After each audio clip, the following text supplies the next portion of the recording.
Okay, good evening, everyone. Hello and welcome. My name is Kevin Arrow. I am the exhibition and project manager here at the Museum of Contemporary Art, North Miami. Thank you so much for joining us for tonight's edition of Conversations at MOCA. Two voices, one vision. Okay, good evening, everyone. When writers and photographers collaborate, presented by Dr. Liz Shannon. This is the second of a three-part program that's inspired and informed by Carl Juste's I Am a Man photographic banner, which was installed on the MOCA Plaza and can be seen behind me, which was created in partnership with commentator, journalist, and novelist Leonard Pitts Jr., with support from the Miami Herald. In case you missed last month's program with Mr. Juste and Mr. Pitts, it's currently available for viewing on MOCA's website and on our YouTube channel. So the third installment will highlight Mr. Juste's project, Havana, Haiti, Two Cultures, One Community. This project juxtaposes the geography, political life, and cultures of these two island nations in photography and text. Before we begin, I'd like to share our appreciation for the museum supporters. MOCA North Miami's exhibitions and programs are made possible with generous support of the North Miami Mayor, Council, and the City of North Miami, and the Miami-Dade County Department of Cultural Affairs. We also want to thank our Board of Trustees, our corporate and foundation partners, our members, and everyone who's supported MOCA over the years. A heartfelt thank you for everyone's support. So Conversations at MOCA is made possible with support of membership contributions. So if you are not a member yet, and you can, please consider joining tonight. Your donation will provide critical support for MOCA and allow for us to continue serving our community. To join, click on a link in the chat. We hope we can count on your support. So I want to thank MOCA's staff for the tech assistance.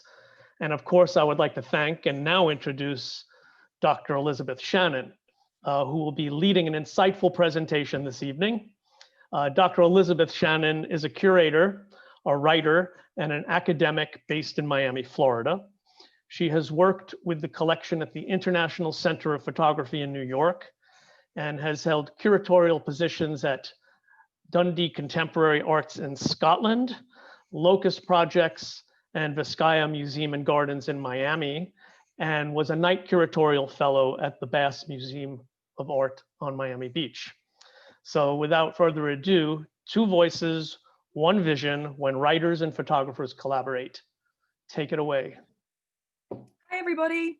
I just have to share my presentation. So let me just do that and then we will be off. Okay. I'm going to rely on Alex and Kevin to make sure that, nope, that's not going to work yet. Sorry, everyone. Okay, Kevin, can you give me a thumbs up if you can see one picture or whether... I see your desktop at the moment. That does not work. Then let me... How about now? There you go. All right, excellent. So that is not the slide I want to start on. That's not a great start. Sorry about this. It's okay. Everyone should close their eyes. Yes, don't look. Don't look at this. There we go. Here we go. Thank you. So hopefully you can see the I Am a Man image that is currently on display. In fact, you can see it behind Kevin's shoulder at MOCA, on MOCA's Plaza.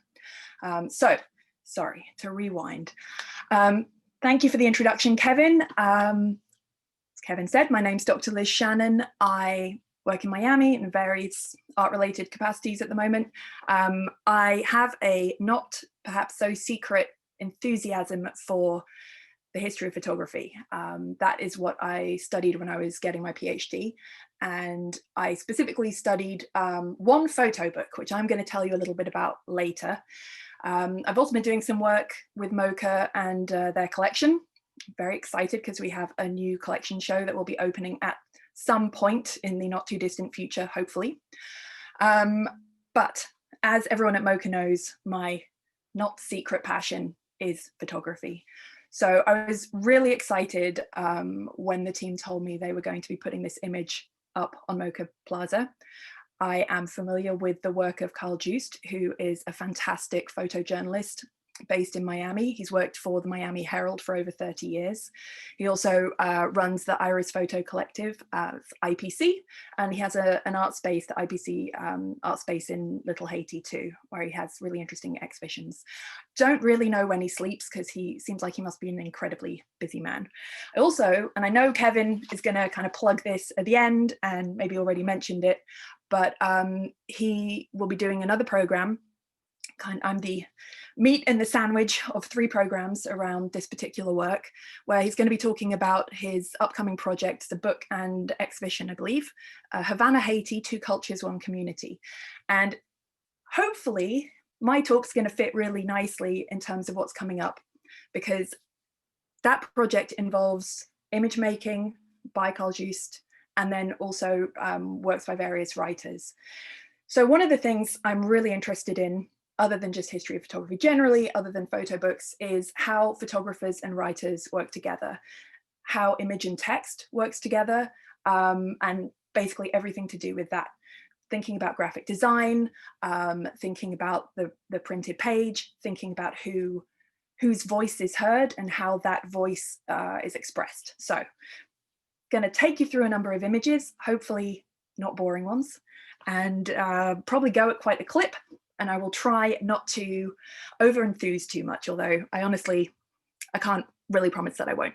So first of all, I just want to, here we go. Okay, so I wanted to just absolutely flag that the inspiration for what I'm going to talk about now is the collaboration between Carl Juste and Leonard Pitts Jr., who is a writer. He's written novels. He's written, is well known, I think, for music criticism, and also, written columns for the Miami Herald and loads of other outlets too. He's also a lecturer and a speaker.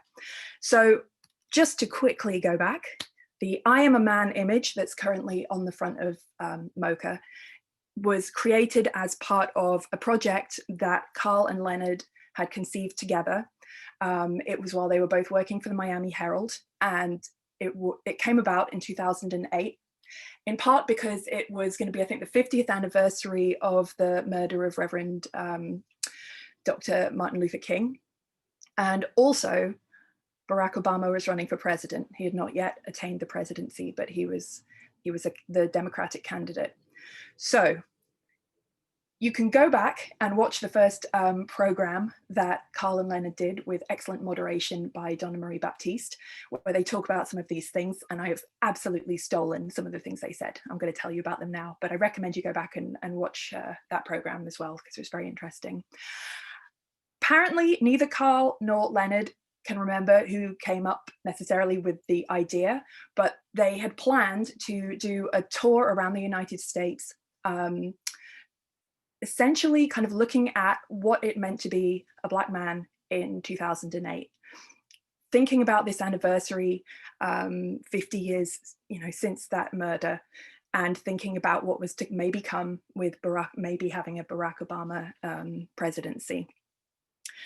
One of the many things I found really interesting about what they were saying was thinking about how they ultimately did not end up going around the states or the southern states, and talking to kind of a range of different Black men about their experience in the United States in 2008.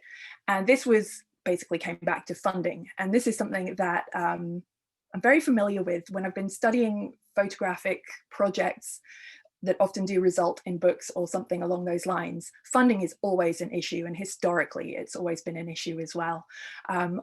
I hope maybe if someone is watching this, it sounds as though they would be very willing to undertake this project now. to travel around. But it does seem historically it has required either the backing of a publication outlet, and as hopefully everyone is aware, newspapers, printed magazines, that whole industry is really on its knees at the moment. The other outlet, or the other funding source that has supported a lot of these types of very large documentary photographic projects is the Guggenheim Award, and that's going to come up with a couple of the photographers we're going to be looking at in the future.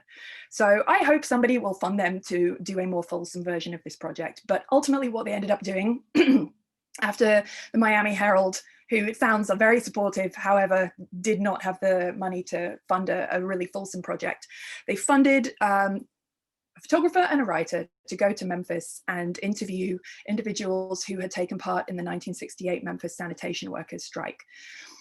The relevance of this strike was that it was in Memphis where Reverend Dr. Martin Luther King was murdered, and he was there to give speeches and kind of help with the effort to gain recognition and basically help the sanitation workers in Memphis, who were almost entirely Black men, horribly paid with really, really terrible conditions, help them get a much, much better deal from the city in which they were working. And it was the day after he gave his last speech that he was murdered. So managed to go to Memphis and track down some of the sanitation workers, some of whom are still alive today, some of whom were still working. And this image that is currently on display depicts Elmore Nickelbury in the front, wearing the hat, and his son Terence behind him, holding the very famous, iconic "I am a man" sign. I did not know about the details of the sanitation workers strike before this work went up and I started to learn more about that particular strike. But I was familiar with this sign. It is so very famous. It is a really striking piece of graphic design and a very, very important part of the history of the civil rights movement. I suspect that if you encounter this image, if you have no knowledge whatsoever of the sanitation workers strike, if you are not familiar with that sign or its role in the civil rights struggle, then you are still going to get an accurate message from this image with the text. There's so many things to talk about in terms of this image, but the great dignity of both of the men in this image. The sign obviously adds a whole extra dimension, really underlines, I think, what you would probably take away from looking at this image, even if the signage wasn't there. And the more information you find out, Elmore Nickelbury took part in the sanitation workers strike. His son Terence, who stands behind him holding the sign, was also a sanitation worker.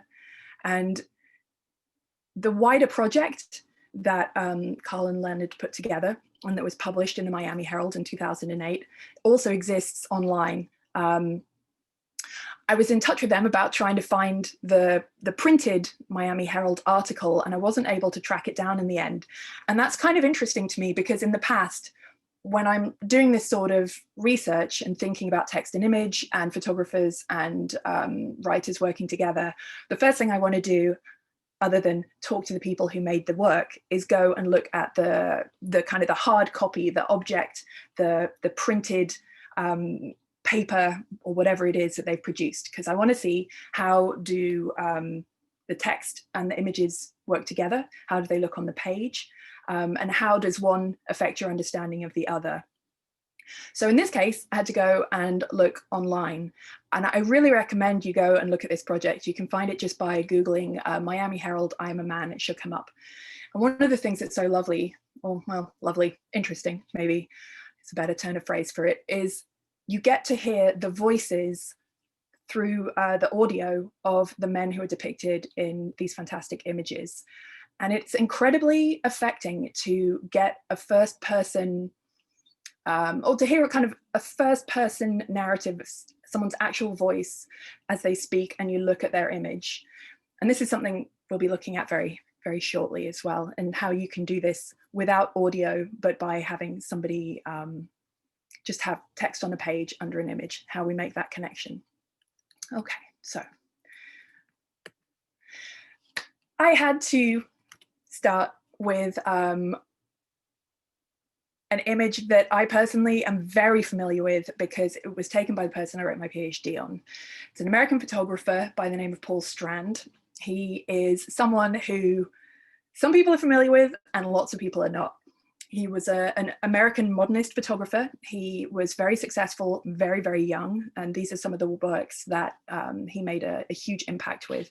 So you can see this image, which I've chosen because it features text in the image. In fact, several different, or a couple of different types of text in the image, is Blind Woman from 1916. And the significance of this image, one of the many significances of it, is that it was one of the first images that we can talk about as street photography. Strand took it in New York. He took it with a camera with a trick lens. So he was capturing people on the street without their knowledge. We have a whole ethical discussion about that we will save for another day. But one of the things that's so interesting about this image, and it has been analyzed to death, if you get into the history of photography, you will see this, is the relationship between the person in the image, this woman, and the sign around her neck that says blind. One of the first things that most people notice and talk about, or want to talk about, is the relationship between what we're being told on the sign and the way her eye is looking. Is she actually blind? Because maybe she's not. Is the text is potentially undermining what we can see in the image ourselves. One of the things I really wanted to talk about today is that the appearance of text in images. It's something that photographers have been utilizing for an incredibly long time. And I have totally focused on images that I myself find interesting, but we could go back and do a different talk where we looked at the 19th century. We could look at images produced today. There are so many interesting ways that photographers utilize text to either reinforce a point they're trying to make, to undercut something they're trying to get across. So I'm just gonna whiz through some of those. So here's another work by Paul Strand. You can see this is someone actually wearing a sign. It was part of all of those early street photographs he took. I've snuck this in here because I really want us also to think about how important text that is written onto an image can be. These are a couple of images used essentially to, track criminals. These are mugshots.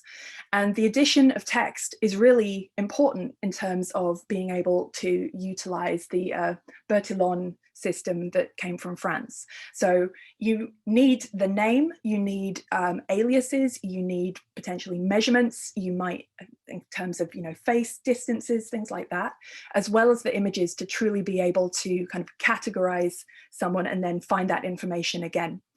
Also, don't have images to underline this point, but I'm sure some of you probably had this experience with, for example, family photograph albums or a bundle of old photographs that you might have come across at a relative's house. If someone has bothered to write the name or the date or what was going on the image or on the back of the photograph, it's so helpful. I had a very long argument with my mother at Christmas about whether someone in a couple of different pictures was the same person, whether it was a relative of ours or if it was someone else. Text really helps. Okay. This is an image by HelenLevitt. She is a fantastic, or was a fantastic photographer working in New York, often capturing images of children and life on the streets. She also captured, as you can see, images of graffiti. So just keeping an eye open to all of the wonderful kind of illustrations on the street that you can find. And kids have been drawing on buildings in chalk as long as there have been buildings to draw on. And I love this image, this button to secret passage, press. It opens up a whole world of just kind of childhood imagination. I want to press that button. This is another work by her. Paul is a sore loser. Paul thinks he's an athlete. I kind of feel bad for Paul. I don't know what the backstory is, but again, it's a relatively simple image. There's a lot to talk about here other than just the kind of graffiti text. But again, there's so much more going on here visually that is added to by this text. You can create all sorts of narratives. So I'm just going to whiz through some kind of modern images or modernist images with featuring text. A lot of photographers got really interested in, as you can imagine, life on the street when cameras got smaller and became more portable. And I love looking at this type of imagery, looking at how shops used to be painted, how signage is used to advertise, how pattern is used. It looks like something you'd see in Wynwood, that zigzaggy line, but it's just so engrossing. Also a lot to think about in terms of capitalism, in terms of the market, city, urban life, and photographers really understood that, you know, there are multiple ways you can read into these types of text. This is a very famous image by Walker Evans, penny picture display, Savannah.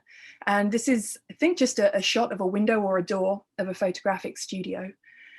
Again, tons to talk about in terms of the grid system, in terms of all of these people in their little boxes. It's kind of a taxonomy, and either you can think about it in terms of kind of the freedom of life in the United States, or you can think of these boxes as being very confining. You have to act a certain way to exist here successfully. Another image by Walker Evans, again with just fantastic signage, which I'm sure is one of the reasons he decided to stop and take a picture. Evans was also very interested in vernacular architecture and in the vernacular. So I'm sure that also played into this, looking at signage, looking at how this roadside stand is advertising what they have for sale. Also, those watermelons look heavy. This one just seems like such a one-liner. Damaged, it's not damaged yet. It's kind of hilarious, but also very simple. But keeping an eye open for these types of uses of text on the street, it's definitely something some photographers are very, very good at, Walker Evans being one. This is an image by Margaret Bulk White, sort of a similar period. It's from 1937. And this was an image she captured during the Louisville flood, which again, many of you may be already familiar with. I don't think I need to explain it. It's so clear what is being communicated here. World's highest standard of living, a white family in a car, dog's got its head out the window, looks like they're driving into, you know, a glorious new century. There's no way like the American way. And then you have the actuality of life in Louisville after a flood, with a line of African-American people waiting presumably for food or some sort of relief. Not clearly under, you know, not reinforcing this, there's no way like the American way in a positive sense. So this is an image by Gary Winogrand. It's part of his photo book, The Animals. Winogrand got divorced. He had 2 children and he needed to find things to do with them on the weekends. So he ended up taking them to Central Park Zoo regularly. And while he was there, he absolutely could not help but photograph what he was seeing. And I love this image, although it's also so sad and so desperate. Excuse me. I don't know if you can see. Let me see if I can make sure you all see this little bear's teeth on the bottom of the sign. There's something quite desperate about, you know, the bear biting the bottom of the sign that's describing what this bear is. The bear doesn't know what he or she is. Doesn't know its genus, just knows it's stuck in this cage and it's either desperate to get out or, you know, biting that sign feels good. I don't know.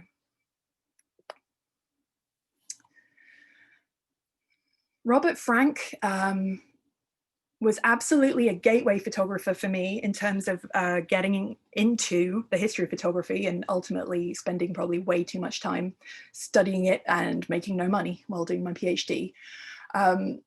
Just a fantastic photographer who unfortunately passed away this year, or last year, I think. And this is an image taken kind of just, I think, before he starts work on his very important classic photo book, The Americans. I love the way that he has, again, just seen something different to what I would have seen if I was standing where he was on that sort of murky London night. Presumably it says, look left on the street, but he has cropped the image in the lens. He has seen it differently in a way that's really evocative, really directional. Like, look, you should look. And this is a kind of a strategy and an approach that I think you can see coming through in a number of images in his very famous book, The Americans, which you can have a very quick look at. Here's one. Save. In fact, I only realized today, because apparently I do not pay attention and I do not look, that it says gas in between the S-A-V-E of save. Presumably it's in neon, it's just not lit up. But there is, it gives a, along with the tone of the imagery in the rest of the book, there is this sense of kind of faith, or a lack of faith, or a loss of faith. And images like this with the clover and the, you know, save what, who is going to be saved. This is another image from The Americans, where again there's a focus on sort of text and signage. One of the things I find useful when I'm looking at photographs, and I'm sure a lot of you do this too, is thinking about how this image could be taken differently. One of the reasons I'm not a photographer is that I don't think I would ever have thought about making the signage as much, if not more, of a subject for the image than the waitress who is in the front. If you were sitting at the counter, which presumably is approximately where Robert Frank would have been when he took this image, I would have felt that I need to get in more of the waitress and more of her body. She's the focus of the image, but she's not. She's partly what we're looking at, but we're also looking at Santa Claus and Merry Christmas and the price of hot dogs, jumbo hot dogs, the fact there are absolutely no fillers, selling all the time. This is another image that I noticed very recently, has text in it. It's a wonderful image for a whole bunch of different reasons, but behind these three figures it says, don't miss Mr. and then I'm not even quite sure what it says beyond that. But there's so much going on in these images by Frank, and I don't think any of this text is there accidentally. Okay, I just want to show you something a little bit different now. Hopefully this is going to work, and if it doesn't work, Alex is going to shout. I have to stop sharing. Want to show you a video of another photo book from around the same time.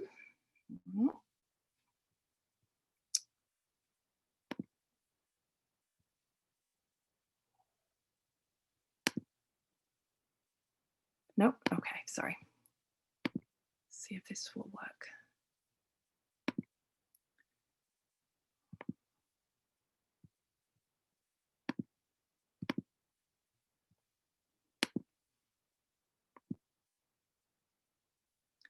So this is a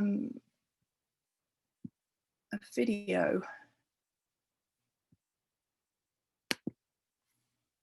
This is a video of a fantastic book by William Klein, who is one of the many photographers that I discovered I loved deeply while doing my PhD. It's a book called, oh my gosh, Life is Good and Good for You in New York, Trance Witness Rebels. It's from 1956, so it's around the same time as Robert Frank's The Americans, which was published in the States in 1959 with an introduction by Jack Kerouac. And the reason I wanted us to look at this is just to emphasize how he has used text in his book. He includes text in a lot of the imagery that he has in the book. And he also, at the beginning of the book, I think I've started this halfway through and I'm sorry for that, there is a leaflet, kind of a short leaflet full of captions for the different pages, where he, as the photographer, has written a pretty hilarious, very cynical commentary on the imagery and you know, New York and all the places that he's visited and what he's captured. There's also an essay at the end, or kind of a couple of pages of text about Manhattan. And hopefully we are going to see sections where there are, oh, this one's great with the question mark on the back of the van. There are some elements of the book where you are absolutely overloaded with text from within the images. And the first time I looked at this book in a first edition, it just felt completely overwhelming. It felt like I was being shouted at. It felt like I could hear all of the text being yelled at me. And so much of this text is advertising, it's neon, it's cinemas telling you what's going on. Here's a great spread. Yeah, Brenda, have you seen? This one too felt like a visual and aural assault. Oh, here we go. Also, tons and tons of graffiti. It felt like being in New York, and being in New York, I think, is probably a lot calmer the last 10 years than it was in the 1950s when William Klein came back and made these images. Very, very different to what I'm going to be showing you in just a minute. Okay. Need to keep an eye on the time so I don't talk for too long.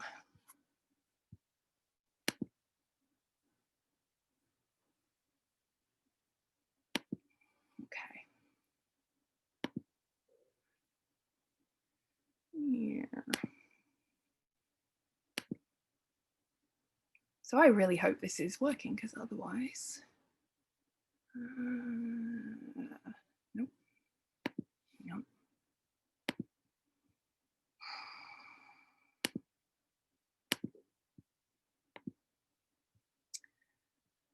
Okay.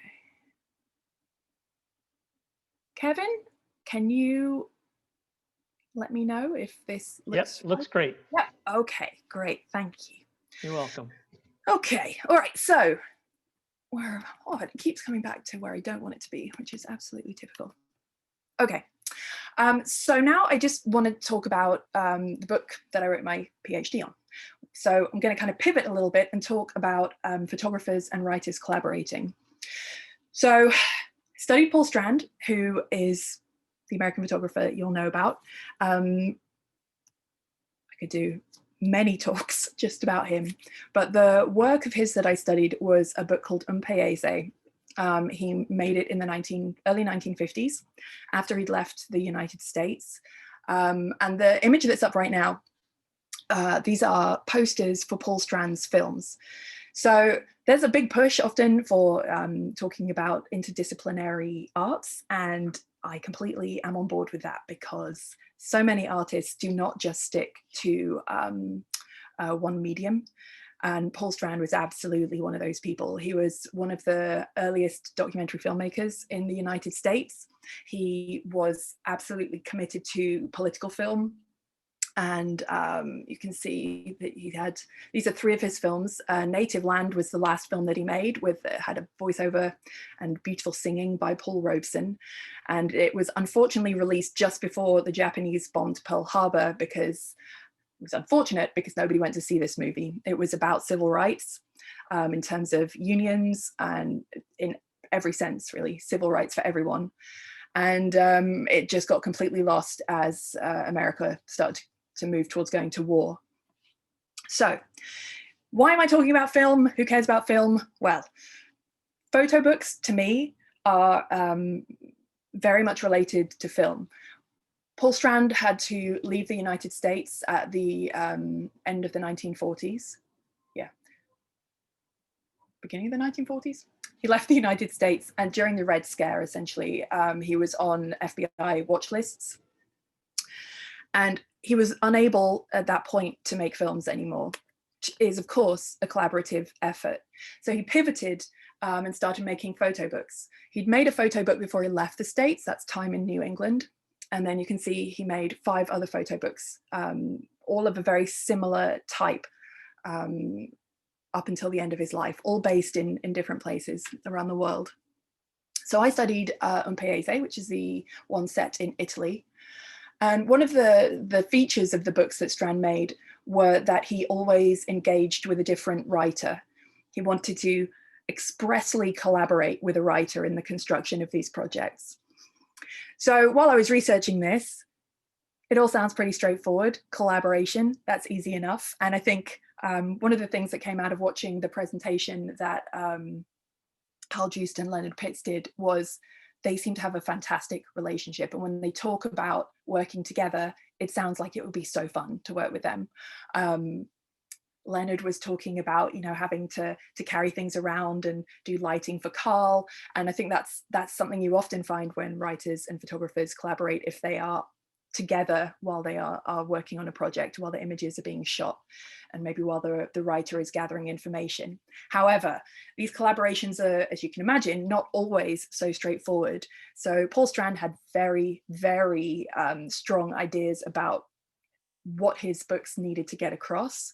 He always chose a writer who was, who politically felt very similar to him, which was smart, because his books were always intended to communicate a political message. So I'm going to talk a little bit more detail about who he collaborated with on Un Paese. So when I started studying this book, it was interesting, but I had never heard of the writer. And the writer was this guy called Cesare Zavatini, who you can see on the top left in the very fetching beret. Turns out I was just a massive ignorant idiot, because he is a very significant neorealist Italian filmmaker, specifically a screenwriter. He wrote, see Bicycle Thieves there on the right, Juste, which is a wonderful, very sad, very funny film on the left. Umberto D, which if you know the plot to Bicycle Thieves and you haven't seen Umberto D is essentially Bicycle Thieves with a dog in the role of the child in Bicycle Thieves. Brilliant. And Miracle in Milan, which is bizarre, and as you can see from the poster, involves everybody flying off on broomsticks at the end. It is, for me, an outlier in terms of neorealism, but it is still very fun to watch. So Cesare Zavatini rapidly became my favorite person that I was studying. You can see in the image on the left, there he is wooing the local priest. I'll tell you a tiny bit more about that in a minute. The person having a cigarette behind them is Paul Strand. And then you can see in the other image, Cesare Zavatini looking thoughtful, probably about to say something hilarious. This is Hazel Kingsbury Strand, who was Paul Strand's third wife and absolutely critical to his ability to make these photo books towards the later part of his life. And in terms of their collaboration, it was really strange, because Paul Strand apparently did not speak amazing French. He did not speak Italian. Cesare Zavatini didn't really speak English. Don't think really spoke French, but definitely spoke Italian. So they weren't really that freely able to communicate. So how they managed to create a photo book is astonishing to me. But they seem to feel relatively fondly about each other. Zavatini also ended up having an important role to play in terms of where this book was set. Paul Strand and his wife Hazel had traveled all around Italy trying to find the right site for shooting images. They wanted a village or a small town, and they could not find somewhere that they were happy with. And essentially what that was about was that they needed somewhere that politically reflected what they felt. So Zavatini's hometown, he suggested it, they loved it, they had full access, they moved forward. So again, this is an image they shot for the book, that's in the book. And one of the things, again, I love to do is just look really carefully at the text and image that is appears. And you can see on the wall here, Via col Vento, it's Gone with the Wind. It's playing at the local cinema, and the PCI posters up there, that's they'd recently had an election, and those were posters for the local Communist Party. This may seem completely insignificant, but when you start to understand the context of the making of the books and why Paul Strand was bothering to do this project at all, this is post-war. Italy had suffered horribly, like an awful lot of places during the war, and they were then benefiting from the MacArthur plan. So they were getting a lot of American money, but all of this was dependent upon these different countries, particularly in Europe, making sure they did not end up with a communist government. So there's a lot actually of loaded political content that, if you know what you're looking for, you can find through these images. I'm going to skip through this fast because I really want to get onto these books at the end, and I'm talking too much. Okay, so this is the Italian version of the book. You can see beautiful portrait photography, which Strand is quite known for. And the text beneath, you can see, is in Italian. One of the issues with the first edition of the book was it was not translated into English. And while people did receive copies, Paul Strand sent it to all of his friends in the United States and elsewhere who did not speak Italian, because they loved his images and really just wanted to see that image content. However, they lost a huge amount of the meaning of the book as a whole and of the images because they could not understand the text. One of the important things here I wanted to talk about was that you can see the text that Zavatini wrote, that I believe he put together from interviews that he had conducted with the local people, many of whom he knew. It's all in the first person. So while there is undoubtedly some factual basis to this text, Zavatini was free and easy with his imagination. This is faction, at least, if not fiction. So while the book gives you this impression that, when there is an image above of a person and text below that is saying, I would never marry a farmer, blah, blah, blah, blah, blah, it seems as though that person has had that experience, that is them speaking. May not be the case.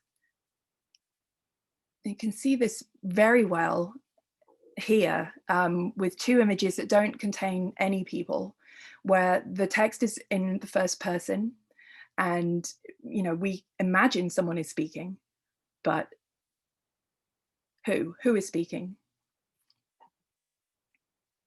It's also an issue with translation. You can see on the left, that's the Italian edition of the book. You can also see that the paper was quite thin. Paul Strand was upset about that because you can kind of see it looks quite dirty there. It's just the image on the other side. When the book was finally translated into English, the translation is not exact. So, for example, here on the left, it's talking about going to see Padre Pio, who is a very specific religious personage in Italy. The English translation says, I go to see Pope Pius. That is not the same thing at all. So there has been a shift in meaning there, that if you really want to understand exactly what the book is about, and that translation doesn't really work. Okay. I realized I didn't have enough women in this talk, and that cannot fly. So wanted to quickly talk about Carnival Strippers by Susan Meisalis. This is a really fantastic project. It was an early photo book work that she did. Between 1972 and 1975, she traveled, spent her summers photographing and interviewing women who performed striptease at small town carnivals in New England, Pennsylvania, and South Carolina. So she would go back again and again, and she got to know personally a lot of the women and the other people that worked there. So she conducted interviews with the dancers and their boyfriends and the people who were running the shows. These tended to be women between the ages of 17 and 35. And she produced a book at the end. And these are some of the images from the project. So some of the images are of the women performing. A lot of them are of the other people who would work there, the men, and of the men who tended to make up the majority of the audience looking at the women. But one of the very, I think, important parts of this book that I don't know you would necessarily get if this book had been created by a male photographer is that she, you can see here, she took portraits of all of the women that she got to know who were performing, and they are somewhat collaborative. So, you know, she would ask them to pose however they would like to pose. And the interview material that she took, again, first person, she's literally giving a voice to these people who often, you know, when they're on stage, they have no voice. That's not what they're there for. So it's a really interesting project. Shout out to MOCA's collection here. We have not yet managed to put this work on display recently. I'm really hoping we get to in the not too distant future. This is a work by Darwin Bay that we own from 1996. It's huge Polaroids, got 6 different sections to it. And it was commissioned in 1996 as part of a residency that he did at the High Museum of Art. It was the first time that he took his camera into a high school and made portraits of the students kind of on their own turf. Why am I talking about Darwin Bay? Well, because he is, again, is interesting in terms of thinking about giving people a voice, the people who you are depicting in your imagery. This is a shot of a book of a project that he produced called Class Pictures, where he paired high school students, portraits of them, with their own words. And I do not have time, unfortunately, to spend a lot of time with this, but they're really, really interesting, and giving high school students, who I'm sure a lot of us maybe make assumptions about, giving them their own voice and collaboratively producing a photograph, a portrait with them. Really interesting. Okay, finally, back to talking about photographers and writers together. So here we have Richard Avedon and James Baldwin together. And I'll be zooming through this because I am totally running late on this. Apologies, everyone. So I said I was going to talk about Walker Evans and James Agee, Let Us Now Praise Famous Men, and then I decided I didn't want to, and I will tell you why. It's a really interesting collaboration that they had. Walker Evans was taking photographs for the Farm Securities Administration project, and I do not have time to go into in any detail. And he got asked to accompany the writer James Agee on a kind of an article that was going to be published in Fortune magazine, to kind of document and talk about the kind of the plight of tenant farmers in the South. So this on the left is an incredibly famous image, Allie Mae Burroughs. And then on the right is the Burroughs family cabin in Alabama, both taken by Evans in 1936.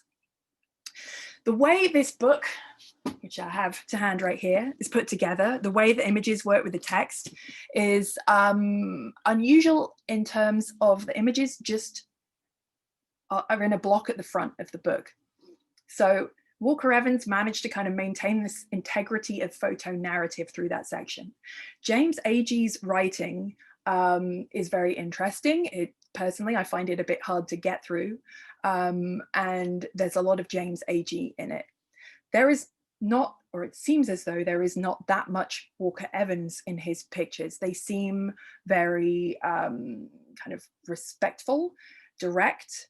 They're not particularly flattering or unflattering. They don't condescend to the subjects. And, you know, I think it's worth thinking about his work in terms of this idea of documentary style. This is not documentary. These are not unmediated images where a camera could have just captured them and anyone could have pushed the button. Walker Evans is totally present in these images, but they give an impression of him being at one remove, which he was so good at doing.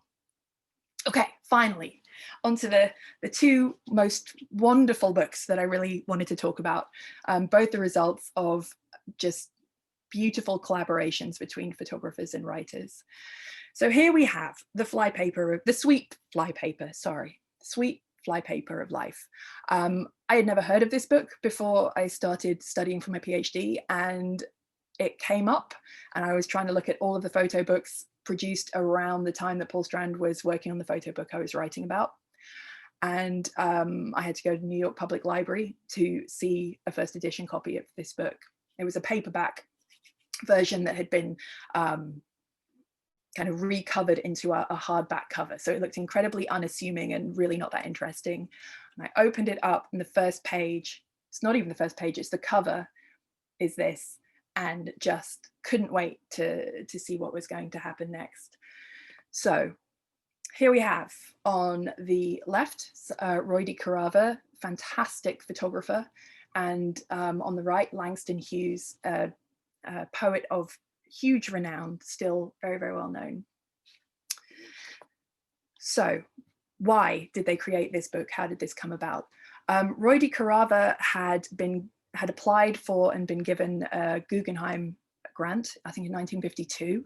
He was the first African-American photographer to receive a Guggenheim grant, which is incredible. And he made a body of work in Harlem, where he had been brought up, where he was born. He was looking for opportunities to publish and disseminate this work and was not having a lot of luck. And it turned out I think he actually knew Langston Hughes from one of the schools he'd attended, where Hughes had taught. Bumps into him on the street, says, "Hey, I've taken these images. Would you take a look at them? I think they're good. I got this grant for them." And Langston Hughes goes through them, and it is just like, yes, I'm going to write a text to go with these. I'm going to choose the images. We're going to get this published. It really was through Hughes's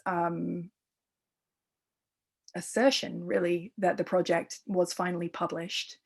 I was watching a really great panel discussion about this book, and one of the speakers was talking about how few copies it had sold. It sold, by comparison to Paul Strand's book, loads of copies, thousands of copies. The dissemination of books is so important. You cannot get your message out unless people want to buy your book. So the fact that this book was produced in a paperback edition that was very large, it meant that it could get into a lot of people's hands who really, really wanted it. It's also very unusual because the book starts on the cover. See these eyes absolutely drawing you in. And then you get this text, which I am not going to read, because the very last thing I think anybody needs is to hear me reading a vernacular text in my English accent. But it does establish that there is a person involved in this book who is completely key, Sister Mary Bradley. And she's sort of introduced by this omniscient narrator, and then the rest of the book is in her voice. And it's just wonderful. So she is the viewer, the reader's guide through Harlem. And she tells you all about her family, essentially. So she tells you about her grandchildren. You see little Luetta. And then there's Rodney. Now, Rodney is her favorite, but is also a little bit challenging. Has a number of different women on the go. And Miss Bradley has certain opinions about who he should be hanging out with. So many things that I love about this book, but the fact that Hughes has taken images that I don't think you'd often see two kind of, I guess what I normally consider to be variant images together like this, right? One after the other. It makes perfect sense for the narrative, but in a more traditional type of book, this is not what you would produce. This is more like a photo novel. She talks about all the different aspects of life in Harlem through her family. So, different family members who might have parties. She criticizes the younger people for getting dressed up to go and sit and listen to a jukebox. There is so much joy in this book. It is not, it doesn't shy away from sort of indicating or showing the harder aspects of life in Harlem, but it is really just full of joy, really. You can see images of people enjoying themselves, largely, not entirely. It's also really interesting because there's an incredibly positive depiction of sort of Black men as fathers. Wanted to also just kind of contextualize this in terms of other projects that were happening in Haarlem. Haarlem's been photographed a lot by US photographers. A lot of photographers who, were involved maybe with the Photo League. Haarlem is in New York, it's very accessible. White photographers going up to Haarlem to photograph, kind of extremely poor conditions. But it does mean that you end up with a very negative depiction of life for the people who live in Haarlem, that also is not largely authored by people from Haarlem, which is a problem. This is a completely different situation. Roy DeCarava was from Haarlem. You can see from the quality of the images that he created that he had relationships with the people that he was photographing.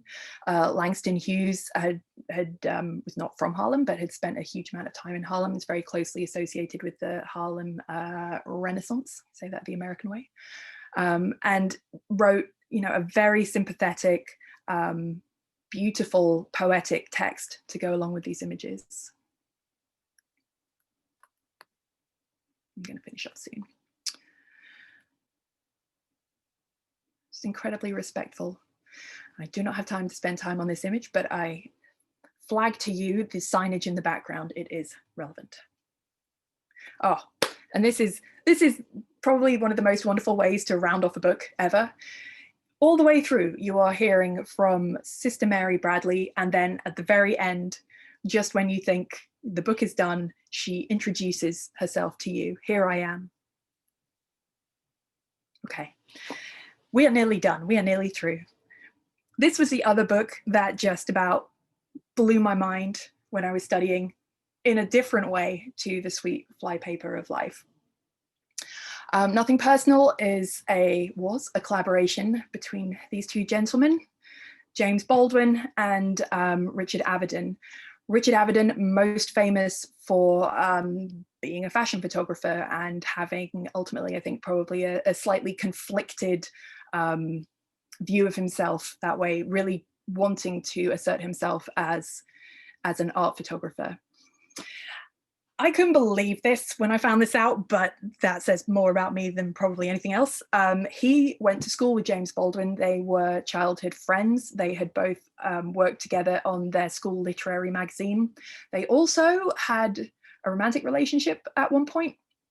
Not quite sure where in their lives that came, but as you can see, they were good friends. I think that there had been kind of a period where they hadn't been that close after school, and Avedon approached Baldwin to create a book with him. He'd already made a book a couple of years previously with, oh heck, I've just forgotten his name, called Observations, with the guy who wrote Breakfast at Tiffany's. It's gone. Never mind, we'll figure it out later. Okay, so they decide they're going to make a book about the state of America. This is published in 1964. It is called Nothing Personal. It has the cover that you just saw with the mirror on it. And when I first saw this book, I think I saw a fancy version of the first edition. It comes in a slipcover, so there's a whole kind of, it's very large. Holding it up here. There's rigmarole of having to remove it from its slipcover, opening it up. You've got to have a big table in front of you. That mirrored section, you see yourself in the book, which immediately I was like, oh gosh, this is going to be something special. So this is a page of just kind of the way that the book was put together. It was designed by Marvin Israel, who was a very important, renowned art director. Had relationships with a lot of top New York photographers, magazines, books, things like that. So Avedon, Israel, and Baldwin writing the text and also conceptualizing.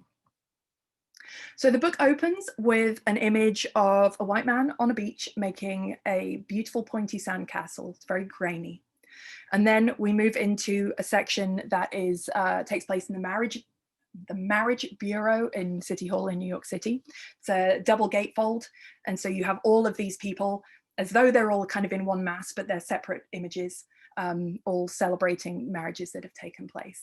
So it seems like it's going to start off, it's pretty hopeful. America's doing okay. Doesn't last.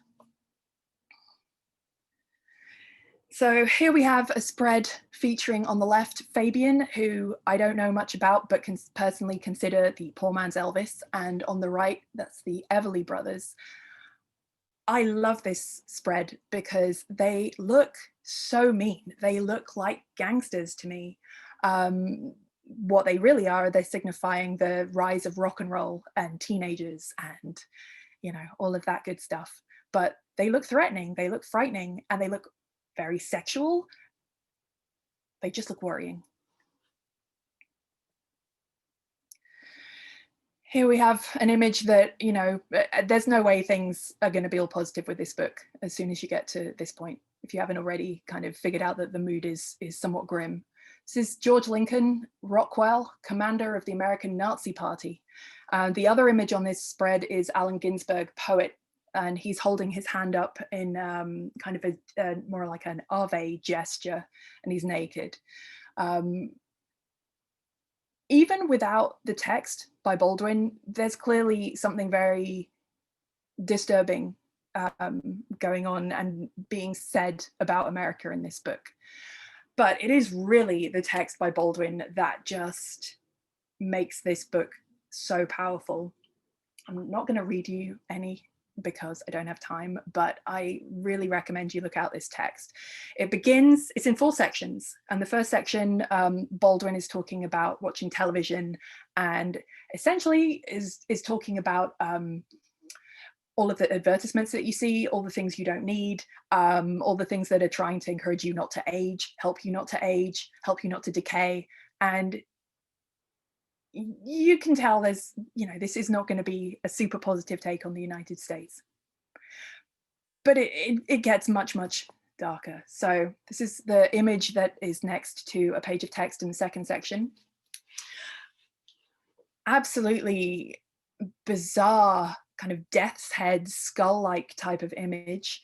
It's of a man called Killer Joe, who was a dance teacher to high society people. But if you don't know that, it's a very unsettling image. He has a very unsettling name also in the caption.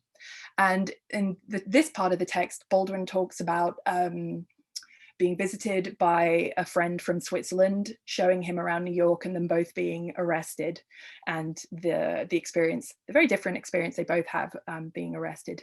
Him as a black man, and his friend as a white Swiss person. So you can imagine.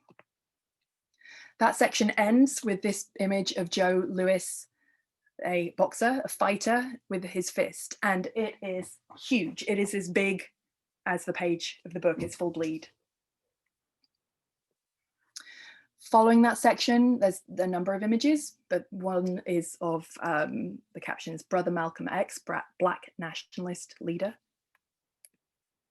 And then there's also this spread that, again, some of this, you can get, I think, all of the general sense of what this book is trying to get across just by looking at the images and reading Baldwin's text. But if you know a little bit about who you are looking at, it is incredibly disturbing. This book has portraits of a lot of absolutely horrendous people from America's history, essentially. This not being one of those spreads. On the left is Cheryl Crane, who was the daughter of Lana Turner, the Hollywood star.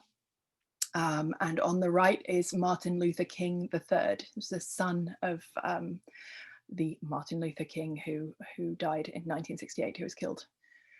So Cheryl Crane, the inclusion of her is quite interesting because in 1958, about 6 years before this book was published, when she was 14, she had stabbed to death her mother's lover, Johnny Stompanato, during a domestic violence incident where he was attacking her mother. And she was then later known for, kind of received press coverage for rebellious behavior. So, you know, this focus on 2 young people and then finding out more about who they are, what, you know, has happened to them, what is in store for them, it is dark. It's an incredible spread again. On the left, William Caseby, and the caption says "Born in Slavery," and then on the right, Adlai Stevenson, who's a Democrat and representative of the US to the UN. Thinking about graphic design is really important here. Also, the fact that William Caseby gets a full page spread, and it's incredibly intense to look at his portrait. And Adlai Stevenson, who, you know, more people may be familiar with as a person, as a personage, small. This is another incredible spread, very difficult to look at. It's Dorothy Parker, writer, on the left, and Marilyn Monroe, the smaller image on the right. And both of them just not flattering images of these, you know, two very, very famous people. So then the text moves on. There's another section of text by Baldwin. Oh, I think I'm going to have to finish up very shortly. And a series of images are very grainy, taken in an insane asylum in Georgia. And then the book rounds off. Baldwin talks about, essentially about love and how it might redeem us, but it also might not. And it ends with images shot on the beach in Santa Monica, where there's some really incredible text. And I'm just going to finish off with reading the last section. So hopefully you can see this, but it says, "For nothing is fixed forever and forever and forever. It is not fixed. The earth is always shifting. The light is always changing. The sea does not cease to grind down rock. Generations do not cease to be born, and we are responsible to them because we are the only witnesses they have." It feels as though maybe things are going to be not totally disastrous. But then this is the very last piece of text next to this image. It says, "The sea rises, the light fails, lovers cling to each other, and children cling to us. The moment we cease to hold each other, the moment we break faith with one another, the sea engulfs us and the light goes out." And then it ends with this image, so it's potentially not all doom and gloom. It's members of the Student Nonviolent Coordinating Committee, Atlanta, Georgia. Okay, I'm done. I'm so sorry I went over time. If there are any questions, I will hang around. Thank you very much, Liz. That could have continued for me. There's nothing I enjoy more than listening to you So sorry, it was so long. talk about photographs. I mean, and I think that last image, if I'm not mistaken, was Julian Bond, who went into American politics and had an amazing career. We've got a couple of questions and a couple of comments. Okay. I'd like to read something from Napoleon Jones Henderson. Welcome, thanks for tuning in. Some works, he says, some works or photos verge on the intersection of voyeur, observer, or photographer, capturer of image, or perhaps intruder. In any event, a necessary conundrum to capture the image. He also then says, he quotes James Baldwin, "The artistic image is not intended to represent the thing itself, but rather the reality of the force the thing contains." Yep, no, I concur with all of that, and maybe MOCA will invite me back. We can talk about that. Photographic ethics and art, there's a lot to say there. And he also mentions that the whole idea of connection being collaboration and translation also being an issue of spiritual or emotional connectivity. Language is not always sound. Yep. And we do have more questions coming in, but I also wanted to name check another work that would have segued nicely with the New York City William Klein, is Every Building on the Sunset Strip by Ed Ruscha book. Reads like concrete poetry when you unfold that book and read the names, and a lot of text there. Here's a question. What is it from Hot Tension, the music group, Monica McGivern and friend? What is a collaborative portrait, for those who might not have heard that term before? All right. Well, that's another kind of talk in and of itself. I mean, I think you can talk about portraiture being. There are some photographers, I think, who just kind of capture the surface of what a person looks like, and I think Richard Avedon sometimes could be certainly kind of accused of that brilliant at capturing a great surface. But there are some photographers who kind of, they want to delve deeper, and I think you can certainly talk about somebody like Deanne Arbus, is that she really wanted to excavate the person that she would be making an image of.